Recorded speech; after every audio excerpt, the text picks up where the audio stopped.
Assalamualaikum warahmatullahi wabarakatuh. Perkenalkan, nama saya Ika Warohma dari PGMI UIN Syarif Hidayatullah Jakarta.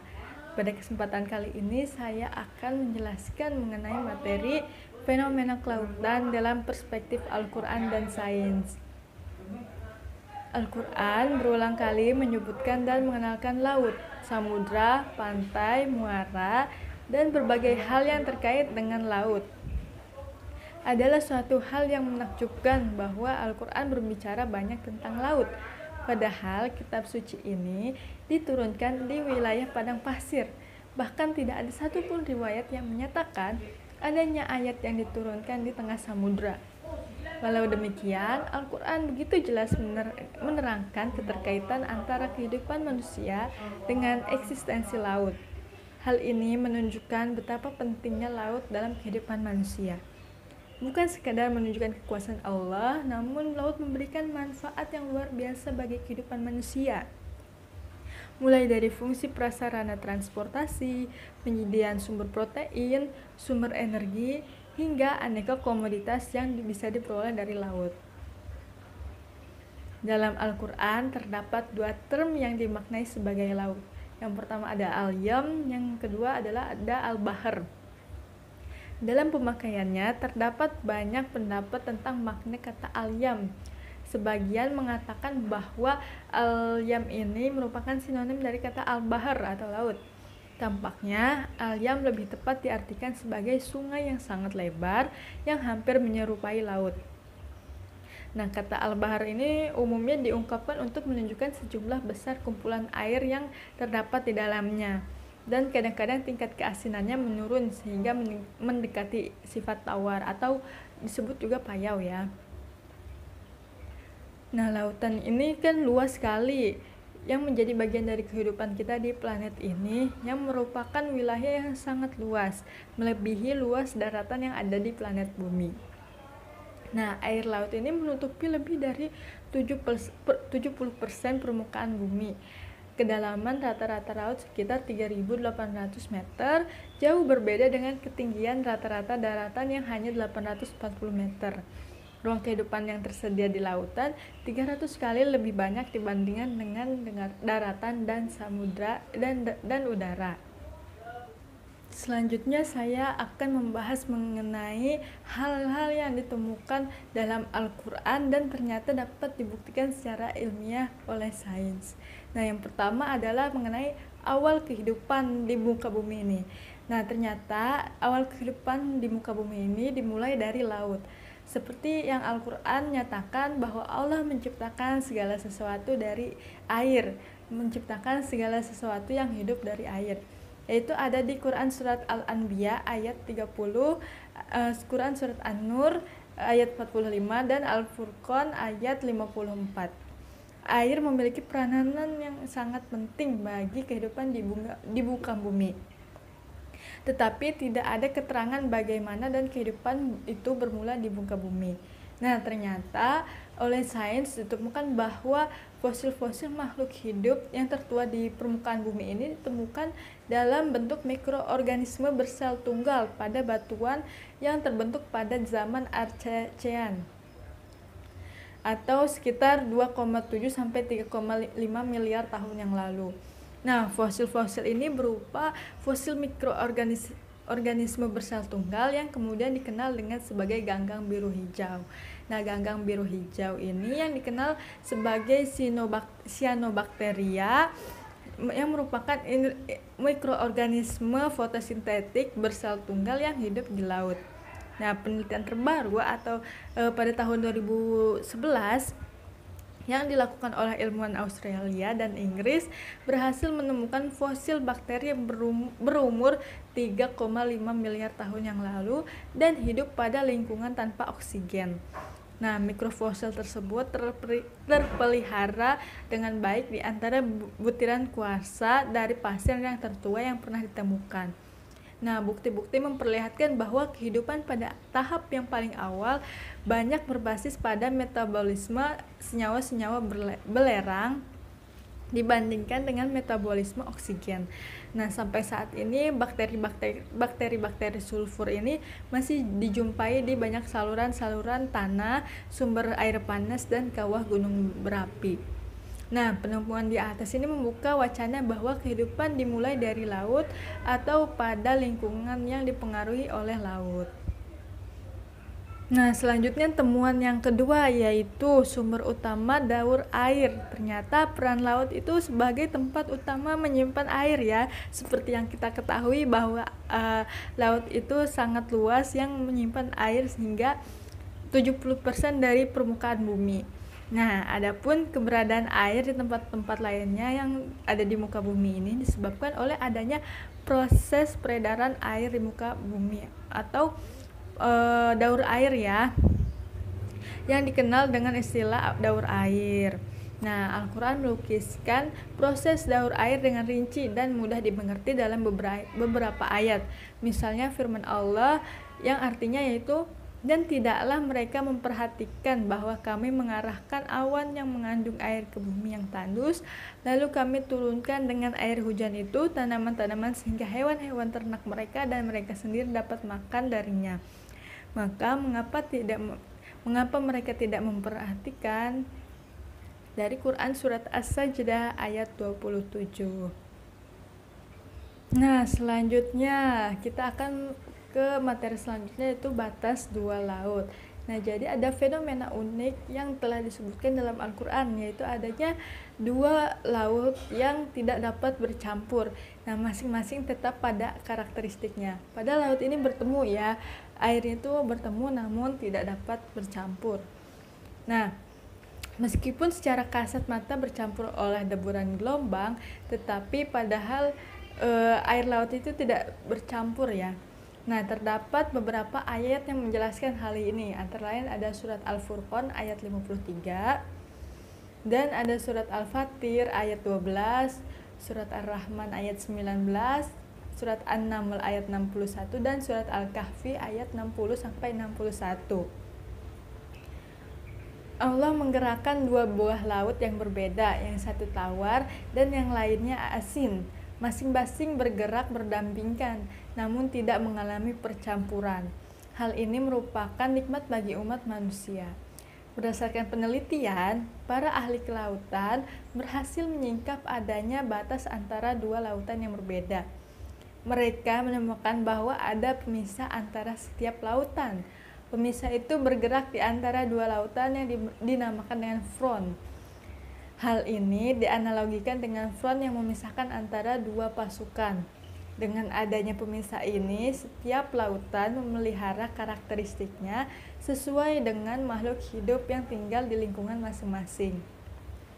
Di antara pertemuan dua laut itu terdapat lapisan-lapisan air pembatas yang memisahkan antara keduanya dan berfungsi memelihara karakteristik khas setiap lautan dalam hal kadar berat jenis, kadar garam, biota laut, suhu, dan kemampuan melarutkan oksigen.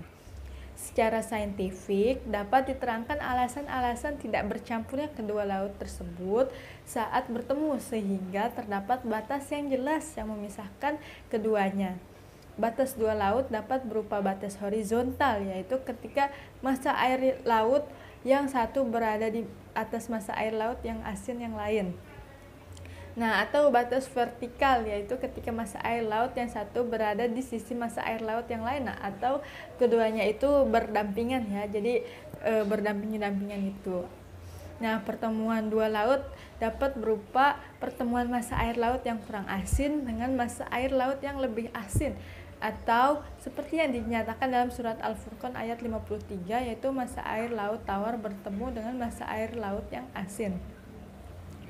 Nah, pertanyaan yang menarik untuk diajukan adalah mengapa bisa berbentuk bidang batas memisahkan kedua laut tersebut agar tidak saling bertemu. Nah, massa air laut ditentukan oleh nilai temperatur dan salinitas atau kadar garamnya. Nah, temperatur dan salinitas bersama dengan tekanan air laut yang ditentukan oleh kedalaman di massa air tersebut itu berada, menentukan densitas atau kerapatan jenis massa air tersebut. Nah, karena densitas massa air laut berbeda dari permukaan sampai ke dasar laut, maka laut tersebut menjadi terstratifikasi atau berlapis-lapis, di mana massa air yang ringan berada di atasnya yang berat. Kondisi laut yang berlapis-lapis ini membuat kolom air laut menjadi stabil dan dapat mencegah gerakan vertikal dari partikel atau massa air. Nah, hal ini mengakibatkan tidak terjadinya percampuran di antara lapisan-lapisan air yang densitasnya berbeda. Dengan demikian, air yang ringan tetap berada di atas air yang berat dan tidak saling bercampur. Nah, percampuran secara horizontal juga akan dihambat apabila perbedaan densitas yang besar dalam arah horizontal. Contoh pertemuan laut yang membentuk bidang pemisah yang horizontal ada pertemuan antara Laut Tengah dengan Laut Mediterania yang asin dengan salinitas 38 ppt dengan Laut Atlantik Utara bagian timur yang kurang asin dengan salinitas 36 ppt. Selanjutnya yaitu mengenai ombak di laut ya. Ternyata ombak di laut ini berlapis-lapis ya. Tidak hanya yang terjadi di permukaannya saja, tetapi juga di bawah permukaan laut juga ada ombak ya. Nah, inilah yang dinyatakan di dalam surat Quran surat An-Nur ayat 40. Di permukaan air laut, ombak terjadi akibat pengaruh angin. Energi dari angin ditransfer ke permukaan laut sehingga menimbulkan ombak atau gelombang laut. Nah, gelombang yang dibangkitkan angin ini disebut dengan wind waves. Berbeda dengan wind waves atau gelombang permukaan, gelombang internal atau internal waves adalah gelombang yang terbentuk di lapisan permukaan laut. Nah, gelombang ini terbentuk akibat gangguan yang terjadi pada bidang antara interface yang memisahkan dua lapisan air yang mempunyai densitas yang berbeda. Jadi ini masih berhubungan dengan laut yang terpisah ya. Nah, fenomena selanjutnya yaitu ada api di bawah dasar laut. Nah, Allah berfirman dalam Quran surat At-Tur ayat 6 yaitu dan laut yang di dalam tanahnya ada api. Bagi sebagian masyarakat, isi ayat di atas hanya bisa dibenarkan dengan keimanan. Jadi hanya bisa kita imani saja ya. Terlebih pada masa ayat tersebut diturunkan. Sifat api yang pada umumnya akan padam apabila disiram air. Sulit dibayangkan bagaimana api berada dalam keadaan terendam air, apalagi di dasar lautan yang dalam. Namun seiring dengan kemajuan ilmu pengetahuan dan teknologi, ternyata banyak lokasi di dasar permukaan laut yang suhunya beberapa kali lipat suhu api yang dapat dijumpai di permukaan bumi. Nah, fenomena api di bawah dasar laut tidak lepas dari proses geologi yang melibatkan pergerakan lempeng-lempeng tektonik di permukaan bumi. Nah, fenomena api di bawah dasar laut ini tidak terlepas dari proses geologi tersebut ya. Nah, punggungan tengah samudra di berbagai lautan berimpit dengan batas antar lempeng. Pada batas antar lempeng ini terjadilah proses geologis yang sangat dinamis yang ditandai oleh rentetan gempa bumi, gunung api, termasuk proses mineralisasi yang sangat bermanfaat untuk manusia. Nah, masih terkait dengan materi dari batas dua laut dan ombak di atas ombak. Jadi air laut yang tidak dapat bercampur itu bisa terpisah menjadi dalam segi vertikal dan juga dalam segi horizontal. Nah, jika dalam segi horizontal maka akan terjadi lapisan laut ya. Di setiap lapisan itu terjadi ombak. Nah, selanjutnya kita ke materi selanjutnya yaitu mengenai laut yang berlapis-lapis. Allah berfirman dalam surat An-Nur ayat 40. Nah, ayat di atas ini menyebutkan bahwa pada kondisi laut yang gelap gulita terdapat gelombang yang berlapis-lapis. Air laut tidak homogen karena densitas air laut bervariasi dari permukaan sampai ke dasar laut. Densitas air laut merupakan fungsi dari temperatur, salinitas, dan tekanan. Karena temperatur, salinitas, dan tekanannya bervariasi, maka densitas air laut bervariasi terhadap kedalaman. Nah, hal ini menyebabkan laut menjadi terstratifikasi atau berlapis-lapis. Jika ditinjau dari variasi temperatur terhadap kedalaman, maka laut terbagi dalam 3 lapisan. Pertama, lapisan homogen atau disebut dengan mixed layer, di mana temperatur konstan terhadap kedalaman.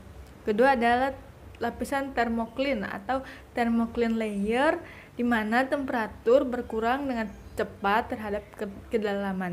Ketiga, lapisan dalam atau deep layer, di mana temperatur berkurang dengan lambat terhadap kedalaman. Nah, berdasarkan variasi salinitas terhadap tekanan terhadap kedalaman, laut dapat dibagi menjadi 3 lapisan ya tadi ya. Pertama ada lapisan homogen yang konstan ya. Yang kedua yaitu lapisan halocline, di mana salinitas bertambah atau berkurang terhadap kedalaman. Yang ketiga adalah lapisan di mana salinitas berkurang secara perlahan terhadap kedalaman. Dari sudut pandang variasi densitas terhadap kedalaman, laut dapat dibagi menjadi 3 lapisan, yaitu lapisan homogen, di mana densitas konstan terhadap kedalaman, lapisan pycnocline atau pycnocline layer, di mana densitas bertambah terhadap lapisan kedalaman, dan lapisan dalam, di mana densitas berkurang dengan lambat terhadap kedalaman. Nah, selain itu Allah juga menunjukkan kemahakuasaannya menciptakan laut sebagai sumber penghidupan manusia. Nah, sejak dahulu laut telah menjadi sumber penghidupan manusia. Di dalamnya terdapat aneka macam biota laut yang terus-menerus berkembang sebagai bagian dari ekosistem dan persediaan konsumsi bagi manusia. Ikan memiliki telur berjuta-juta setiap kali masa reproduksi. Setelah menetas, sebagian menjadi suplai makanan untuk ikan-ikan yang lebih besar, dan sebagian menjadi mata rantai kehidupan atau ekosistem, dan sebagiannya lagi untuk menjadi santapan manusia sebagai sumber gizi hewani yang sangat diperlukan. Nah, laut ini menjadi tempat para nelayan mencari ikan dan hasil lautnya untuk konsumsi dan komoditas. Berbagai cara dan metode digunakan untuk memperoleh hasil laut, dari yang tradisional hingga modern. Laut sebagai sumber penghidupan yang dengan indah Allah gambarkan dalam firman-Nya surat An-Nahl ayat 14. Nah, penelitian yang dilakukan pada bangsa Eskimo menunjukkan bahwa penduduk setempat jarang dijumpai menderita penyakit jantung meski banyak mengonsumsi ikan. Nah, konsumsi ikannya antara 400 sampai 300 gram per hari. Nah, di Jepang juga ternyata masyarakatnya jarang terkena penyakit jantung karena rajin mengonsumsi ikan. Nah, selanjutnya yaitu laut sebagai sarana transportasi. Laut terbentang luas akan tidak bertepi, menghubungkan antara daratan benua yang satu dengan benua lainnya. Pulau-pulau kecil yang letaknya jauh terpencil pun dapat dirambahnya. Air laut yang merupakan cairan fluida dengan sifatnya yang khas, Allah ciptakan untuk berbagai tujuan dan kepentingan manusia. Dengan kapal, perahu, dan bahtera dapat melaju dengan mudah, bergerak, meluncur di permukaan air laut. Nah, sejak dulu manusia sudah mampu mengarungi lautan luas hanya dengan menggunakan perahu tanpa mesin, cukup dengan dayung dan layar yang dikembangkan. Tenaga anginlah yang mendorong perahu tersebut menuju ke tempat tujuan. Mari kita perhatikan firman Allah dalam Quran surat Al-Isra ayat 66 dan Quran surat Al-Jasiyah ayat 12. Kemudahan lain yang dapat diperoleh dengan menggunakan prasarana laut adalah sebagai tempat berlayarnya kapal-kapal adalah jasa bintang ya. Nah, di malam gelap, para nahkoda dapat mengetahui kondisi dan arah perjalanan melalui rasi bintang sebelum peralatan navigasi elektronik ditemukan. Nah, para nelayan maupun kapal-kapal yang belum dilengkapi dengan instrumen navigasi modern tentu sangat mengandalkan posisi bintang-bintang di langit yang menjadi petunjuk posisi dan waktu di tengah lautan yang gelap. Yang terakhir yaitu laut sebagai sumber energi, menunjukkan kemahakuasaannya Allah. Nah, sepanjang sejarah perjalanan hidup manusia, laut sebagai salah satu sumber daya alam telah banyak mendatangkan manfaat bagi kehidupan manusia. Selain rasanya yang asin dan warna yang biru, laut masih banyak keistimewaan lainnya yang dapat dimanfaatkan. Nah, seperti firman-Nya dalam Al-Quran surat Al-Hajj ayat 65. Laut tidak hanya menyimpan beragam ikan dan sumber daya hayati lainnya, namun lebih dari itu, laut juga menyimpan banyak energi terbarukan yang anti polusi, ramah lingkungan, dan awet sepanjang masa. Pemikiran terhadap alternatif pendayagunaan energi laut sudah lama tercetus meskipun baru pada tahap wacana. Kini para ahli menaruh perhatian terhadap laut untuk mencari jawaban atas tantangan kekurangan energi di waktu yang akan datang. Nah, sebagai ilustrasi dapat dijelaskan bahwa ada 4 jenis energi terbarukan dari laut. Nah, yang pertama adalah ada energi gelombang, yang kedua ada energi yang timbul akibat perbedaan suhu antara permukaan laut dan lapisan dalam, atau disebut dengan ocean thermal energy conversion. Yang ketiga yaitu energi yang disebabkan oleh perbedaan tinggi permukaan air pasang surut, dan yang keempat yaitu energi arus laut. Nah, dari keempatnya, hanya energi gelombang yang tidak dapat diprediksi kapasitasnya dengan tepat karena keberadaannya sangat bergantung pada cuaca.